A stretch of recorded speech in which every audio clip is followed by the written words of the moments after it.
Alright, so let's talk about Attack on Titan Volume 9. There's a big furry bastard walking around. There's a big furry walking around. And, I got nothing wrong with furries. But, no. Wait. That came out wrong. So, there's this big furry person walking around, because we know all Titans, or assumingly all Titans, are human to begin with.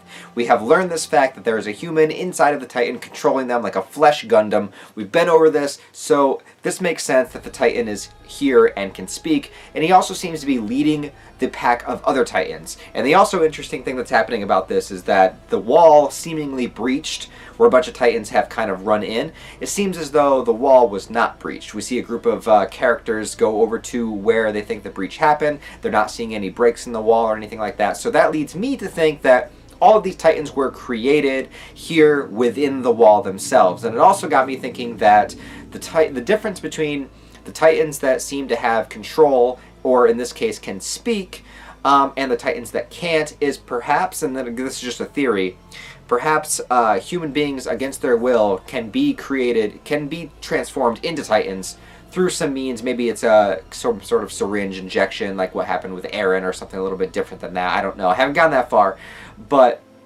perhaps they can just kind of be injected, transformed, and then they are under the will or beck and call of the ones that kind of turn them or transform them. So perhaps it has something to do with a leader of a pack leading kind of like mindless zombies, so to speak. Because it seemed as though that big hairy Titan was able to have the others kind of stop what they were doing. He was able to command them, and then have them start over again, have them start eating once he decided the command was over. And then we also saw somewhere else in the volume where the character Connie was his name. He went to his home village, which he saw was kind of abandoned, and there didn't seem to be any dead bodies around, so that would lead me to believe that maybe that whole village was what this Titan raid was, that they were all transformed into Titans. He also saw one Titan that was just like a giant head, kind of deformed, that he thought reminded him of his mother and whatnot, so that could be leading into that as well. So perhaps everybody in this town, at the will of this big furry Titan, was transformed for some reason. I'm not sure why, perhaps to cause some sort of distraction so that they can still get Eren out. If that is still the goal, if the goal is to still get Eren away from the Survey Corps, away from human civilization, perhaps a big distraction of Titans is what they needed to kind of swip Eren away in some fashion. Perhaps somebody in the Survey Corps is still part of whatever is going on, so they might still be able to extract him in some way. At least that's what I think is going on. Because that makes the most sense to me, is that there is some sort of group of people that can turn into Titans, that have this awareness, that have an agenda, that have some sort of mission to accomplish.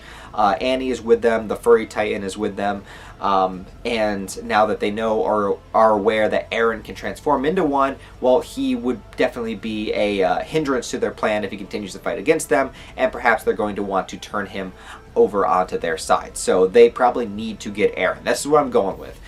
This is my theory moving forward. So it would make sense that if there was some way to transform an entire town into Titans, whatever if they fed them something, if they injected them with something, perhaps it's just like a mist or something, because like the Titans, they turn into like kind of like a smog, like mist when they transform. So perhaps that maybe has some effect on ordinary humans. I'm not really sure, but so that definitely happened. I'm going with that 100%. So that definitely happened. The thing about the furry Titan is that he is speaking. He just kind of fluently speaks and doesn't really have any, two gripes about it. He's just like, oh yeah, I'm just going to talk to this human. It's like, I don't even care if this human hears me talk. I'm just going to talk, which is something that we definitely haven't seen before. There are probably Titans that can talk. Annie could probably talk in her Titan form, and the Colossal Titan could have probably talked in his form. And we also had a brief moment where a Titan spoke to a human girl before they killed her, and she wrote down the information that the Titan could speak. So some higher-ups in the government, in the officials, have an awareness that a Titan may have spoke at one time, but this is something different. And this, of course, happens away from most people. Only one character hears it, and he's curious about the character's fighting equipment. He's like, okay, you use swords, like, what is this? He's asking him questions about it, but the guy is too terrified to answer, and so the furry Titan's just like, alright, just eat him.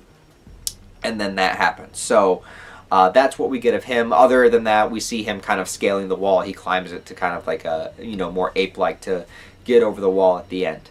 So whoever he is, I'm sure he's not the mastermind. I'm sure he's some sort of like higher up character, but not quite, the head honcho, because he's not even half as tall as the Colossal Titan. So that would lead me to believe that he's sort of like a middleman, so to speak. Perhaps a more inquisitive type character, not so much a fighter.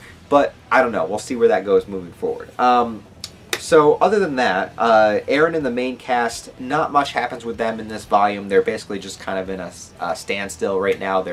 They have the priest character, or the religious figure character, that we learn also knew about the Titans inside the wall, or that the wall is made up of Titans. And he refuses to speak on it, and he admits that his whole the religious group, anybody that actually knows, will also refuse to speak on it. They basically stake their lives on it. They're like, this is a secret we take with us to our graves. And so there's a younger girl who was part of the military force, Ymir, I think is her name, that she's either aware of it or is going to become aware of it. I'm not really too sure. I was a little confused with what the priest was trying to get across. I should have read that a few more times before making this review. My bad. I just want to talk about the furry so much. It's so furry. It's furry. But anyway, so she's going to be high priority, and perhaps some of the Titans maybe are here to extract her as well. Perhaps they don't want that information getting out. They don't want the secrets of the wall to be revealed to mankind. So that could be a thing as well. Beyond that, the other thing we get in this volume, we get a little bit of character development for Sasha, the Potato Girl, which I thought was great because she was actually one of my favorite recruits during the training sequences. Besides the main cast, I mean, like Mikasa, is my favorite. I like Armin as well. Levi's growing on me. Eren, I'm still like, he's just standard, shonen protag. But Sasha I actually really liked as a side character. I thought she was funny. She had a really funny introduction. She had a very heartwarming sense to her. She had a very human, she wasn't over the top in any particular way. No aspect of her personality was exaggerated, because that happens sometimes in all media, but a lot of times in shonen and anime and stuff, characters will have a certain quirk, and that'll be amplified so much that seems to be their entire character. But she seemed very human. She seemed very grounded, and I like that aspect about her. And so it was cool seeing her, a little bit of character development, also going back to an area where she grew up, seeing her father again, and finding that bravery within herself that she didn't think that she actually had. Not until you're actually put on the spot. That's when you kind of find out, when shit goes down, that's when you kind of find out who you really are, right? And she was face to face with the Titan, had the bow and arrow, and had to shoot its eyes out. And she does manage to. Well, she had to stab it instead of shooting it. But, she still did a great job.